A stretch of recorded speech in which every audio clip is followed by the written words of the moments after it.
ఇక్కడ మనకి ఈ సినిమా పేజీలు ఉంటాయి. ఈ చూస్తే ఇదివరకు ఫుల్ పేజీ ఉండేది. ఇప్పుడు సగం పేజీకి పరిమితం అయిపోయింది.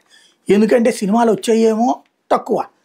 ఒక్కో హీరో 2 ఏళ్లకు 3 ఏళ్లకో సినిమా తీస్తుంటాడు. పెద్ద హీరోలు.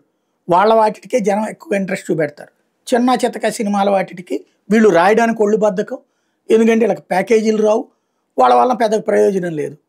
కాబట్టి వీళ్ళు చాలా తక్కువ కవరేజ్ ఇస్తారు. అదే సందర్భంలో మళ్ళీ ఆ సినిమా పేజీ ఎంటర్టైన్మెంట్ లేకపోతే జనం చూడరు అనేటటువంటి ఫీలింగ్. అందుకోసం అయ్యో రాస్తుంటారు.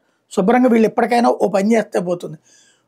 సినిమాలు బోల్డ్ వస్తున్నాయి. కాకపోతే థియేటర్లోకి రావట్లేదు. ఎందుకంటే ఆ థియేటర్ రెంట్లు, ఆ వ్యవహారం, ఆ షేరింగ్, ఈ గోళాల మూలంగా.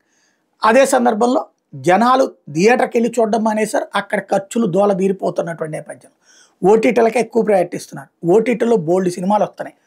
ఓటీటీలో వచ్చే సినిమాలను రివ్యూలు ఇచ్చుకుంటే అప్పుడు ఓటీటీలో ఏం సినిమా చూడాలో అర్థం కావట్లేదు జనానికి.